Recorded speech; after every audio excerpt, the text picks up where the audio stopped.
This morning I thought I'd talk to you about God, guitars, and girls. In my mid-20s, which would have been around 1994, 1995, I was very conflicted on three subjects: the existence or non-existence of God, what to do with my musical skills. I was a good guitarist and bassist, and I was trying to decide what to do with those skills, what direction to take those. And then girls, romantic love, building a family. And I was conflicted with each individual category. And then even more than that was the interplay between one category and the next. For example, if the God story, as I was to understand it, was true, then my guitar playing, bass playing skills seems like definitely should be in the service of that. And if it's not true, then it needs to be in the service of something else.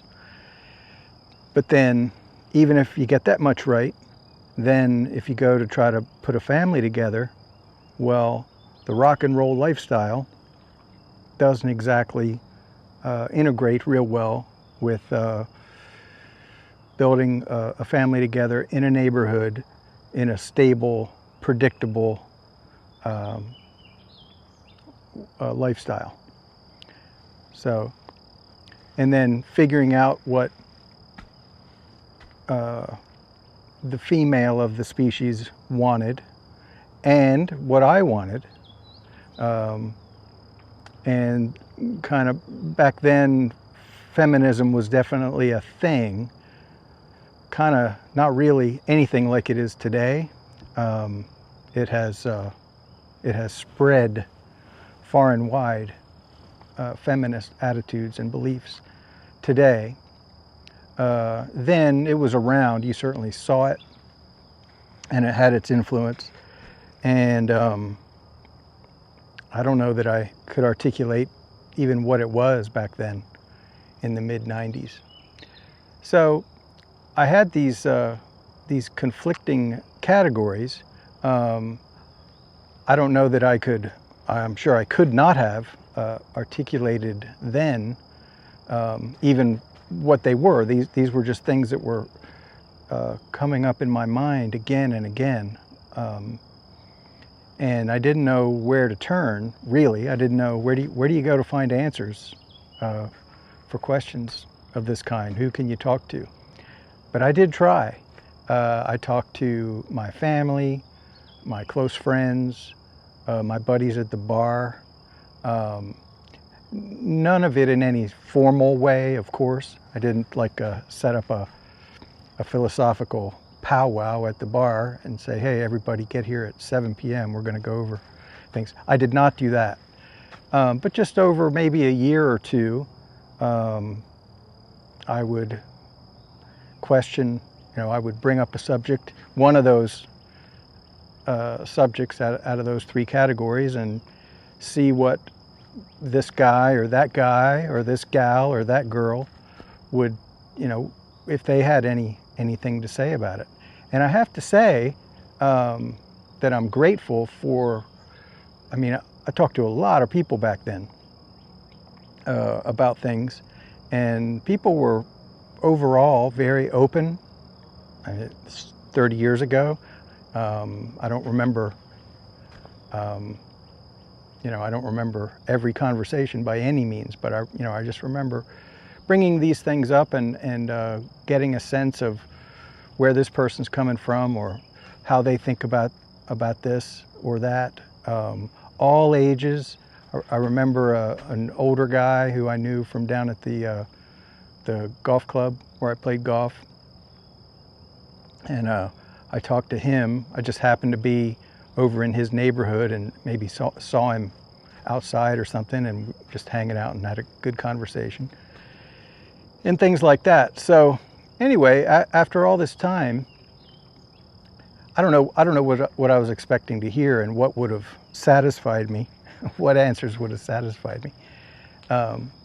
But people were, as I recall, very open and friendly, thoughtful, and you know, really tried to give me some wisdom, and where they could.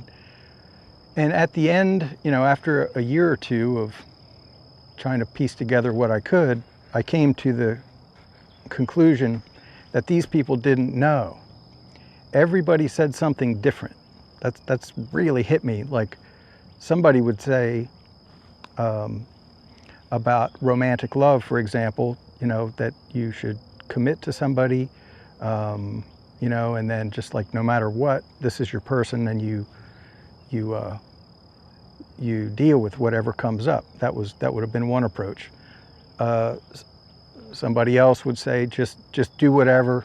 You're young, have fun, don't get tied up into anything, and don't worry about it. Have a good time. And then somebody else said it was luck.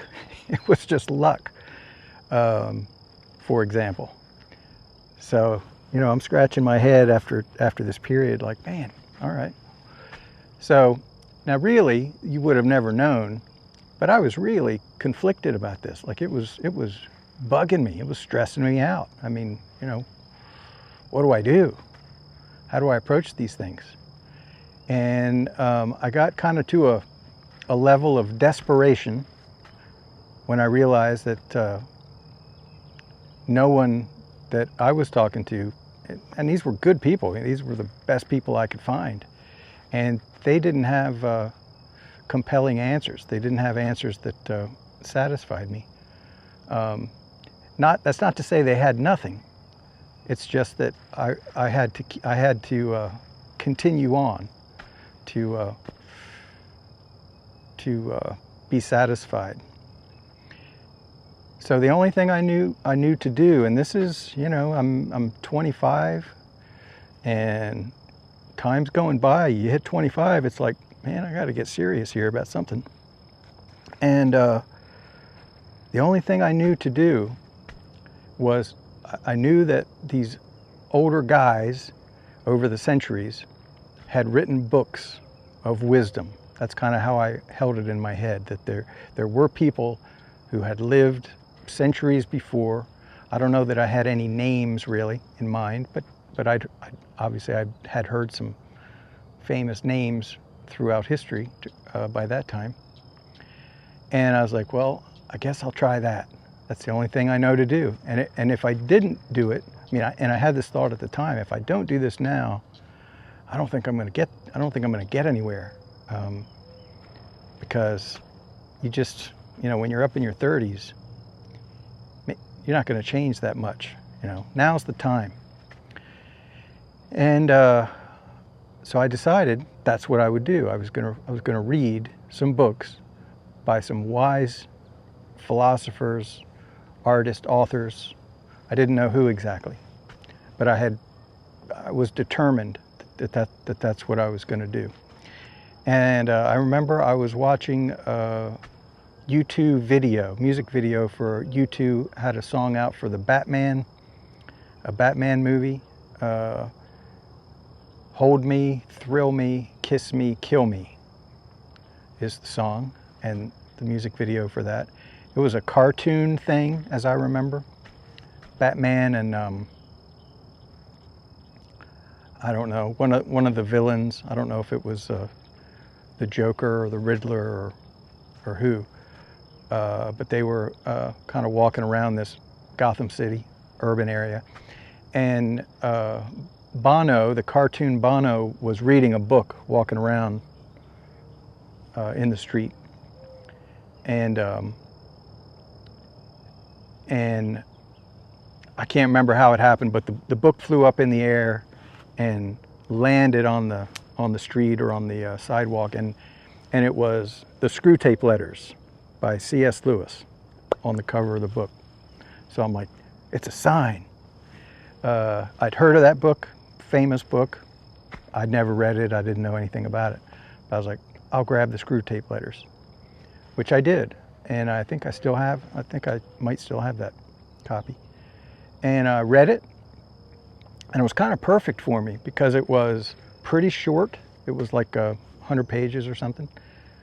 And it was the premise of the book, the screw tape letters. It was very interesting the way the setup was, and kind of what the way the communications, what it is about. There was a sort of higher up demon, which I think must have been screw tape, and then an apprentice demon called Wormwood, or maybe I've got them backwards, but I'm thinking screw tape was the higher up demon, and they were writing letters back and forth, the screw tape letters. And if I have the names mixed up, forgive me, but as I recall, screw tape was writing letters to try to show Wormwood how to steal the souls of mortals, of humans. Wormwood would write back, the apprentice demon would write back and say, I've got this situation, and I tried this, didn't work, or I'm thinking of doing this, think that's a good idea. And then the upper level demon would write back with, this is how you do it, this is what you want to do. So, very interesting read. And then I read maybe 6 or 7 other C.S. Lewis books. After that, I remember I read The Four Loves, A Grief Observed, That Hideous Strength,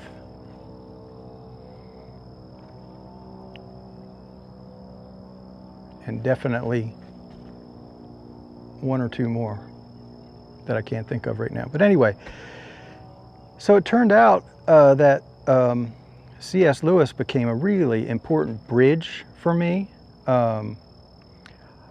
I don't see the world the way he does. He was kind of coming from an atheist perspective and then moving toward organized religion, Christianity.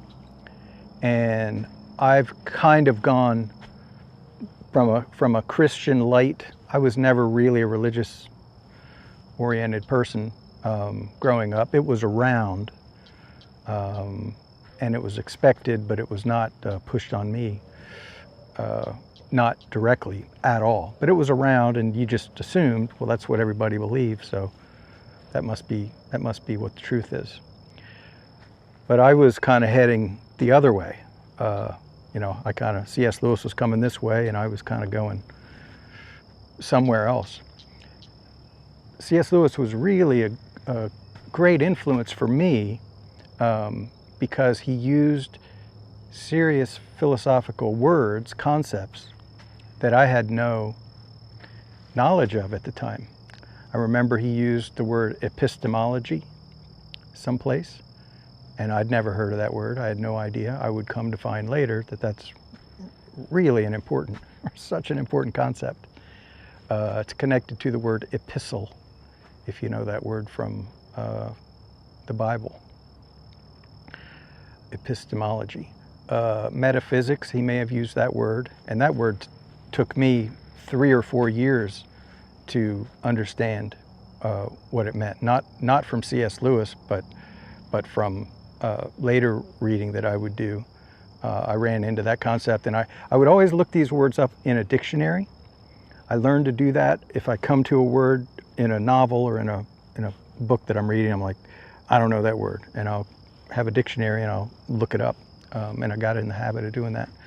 But even still, with the word metaphysics, I'd see it, I'd read the dictionary definition, I'd be like, I still don't know what this means. But eventually I got it, and that's another foundational philosophical concept.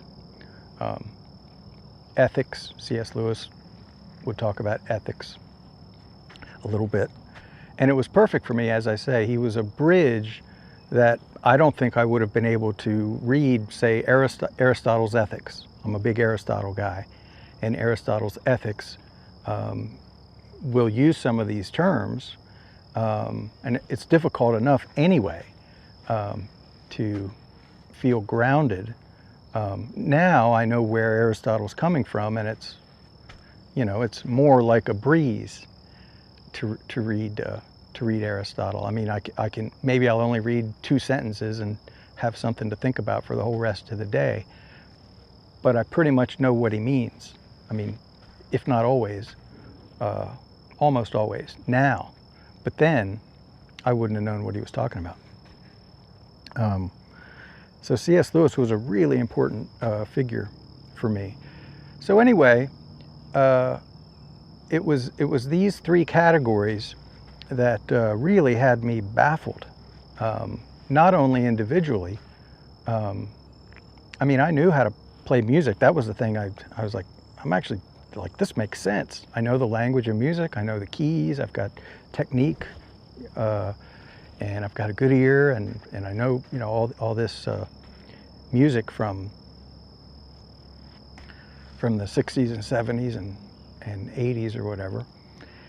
And then the other thing I should say is, so this would have been 1994, 1995, and I had gone to Musicians Institute in 1989 when I was 19, from Maryland, 3,000 miles, to Hollywood, California.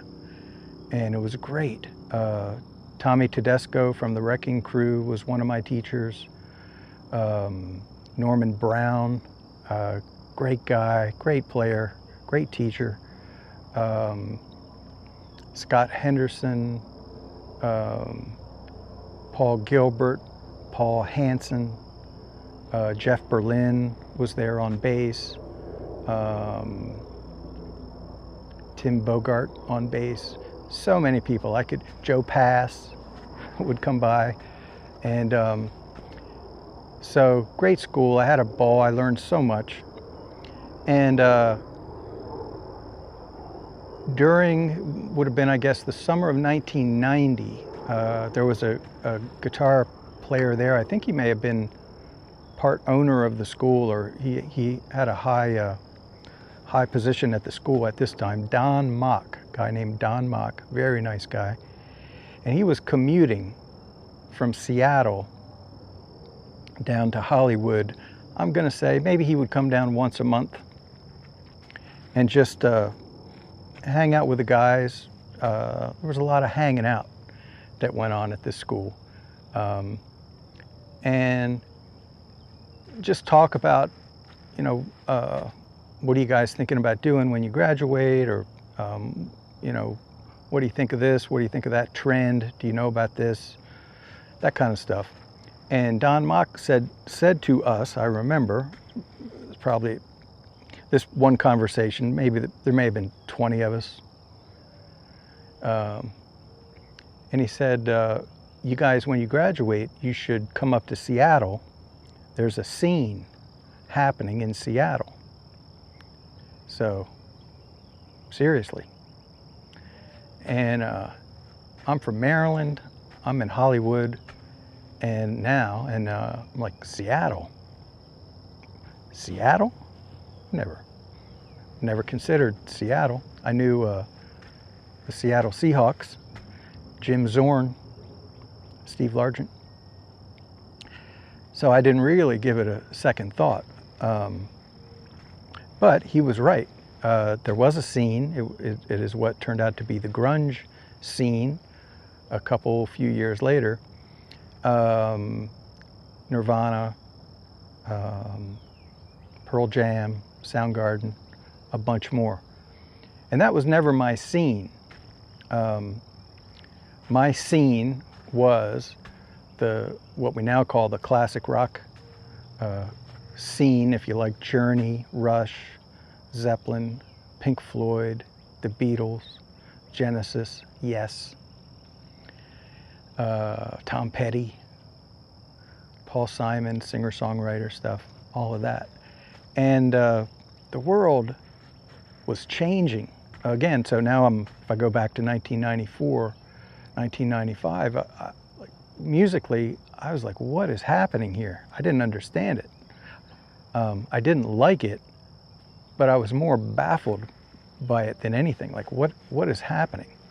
How could music go in this direction?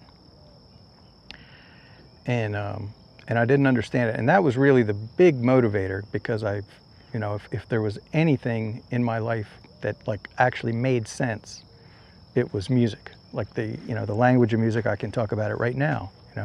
Key of D major, the one chord, you want to make it a major 7. Hey, let's go to the 3. You got yourself an F sharp minor.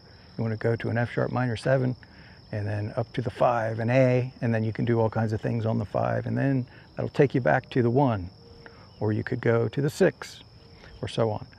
Anyway, so music is like, there's a logical structure to music that just, it comes out every time. Makes perfect sense. But as far as what people like, or what people believe in or are inspired by musically, that I didn't really understand that. I hadn't thought too much about that. I guess I had the idea that, most all of us are more or less inspired by the same message. That's not, turns out, I don't think that's the case. So that was a really, thing that was going on for me, a conflict, there was a cultural battle happening that I knew it was happening. See, by the mid-'80s, I realized that all those bands I mentioned before were, even then, by the mid-'80s, going the way of the dodo bird. Not that they weren't all great, because they were and are all great. All of them who are still around and playing. That this is 40 years today after that time.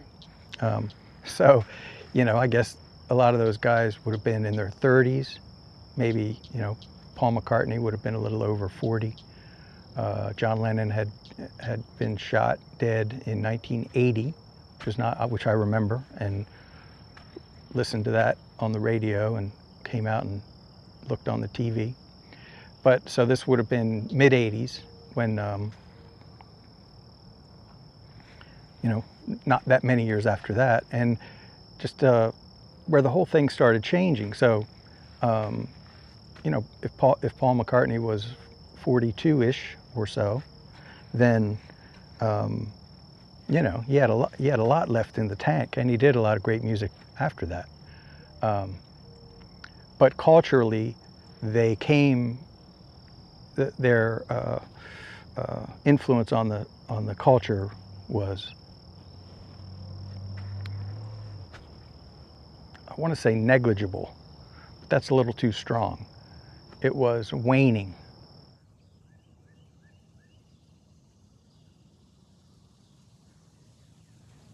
It's a beautiful day.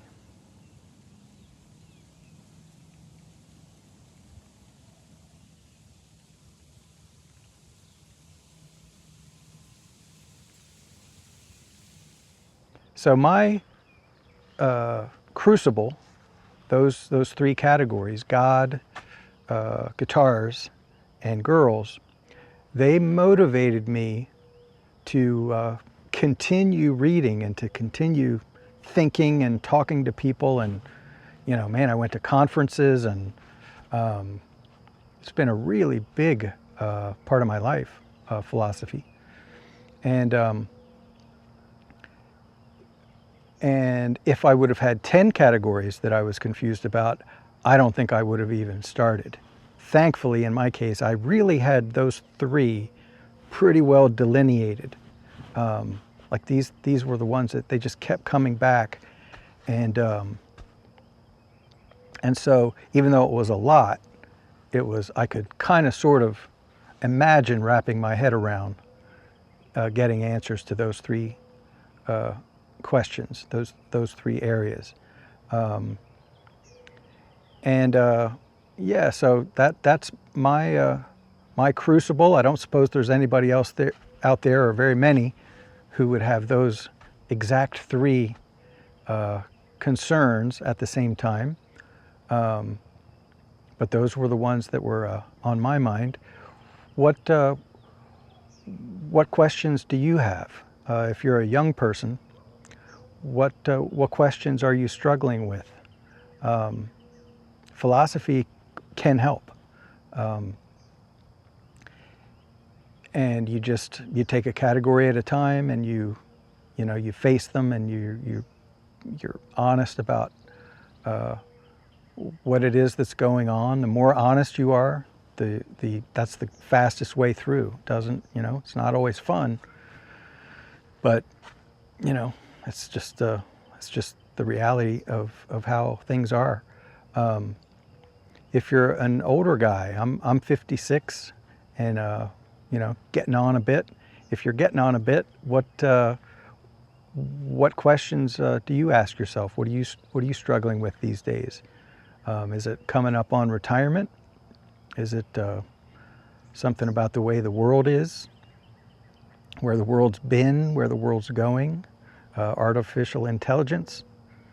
And if you're, up in your 70s and 80s, what questions, do you ask yourself? Do you think back on your life a lot? Do you keep looking ahead? In American culture, older people are not valued the way that they should be. I mean, not at all. There's so much wisdom, at least potential wisdom, in the experiences for older people. And if you're a young person, I recommend finding older people while you can. I grew up before the internet. I guess I was probably 26 or so, 27, before the internet really was anything of note. That was 1996, 1997.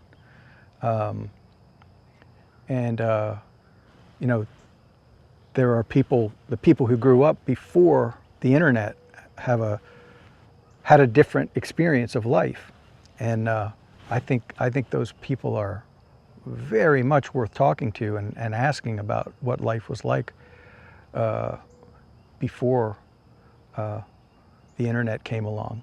So thanks for stopping by, and I'll catch you here next time. If you have any comments or would like to tell me your crucible, your philosophical story, questions that you struggled with when you're younger, or if you're young now, or questions that you have now as you're getting older, would be happy to hear that, and I'll catch you next time.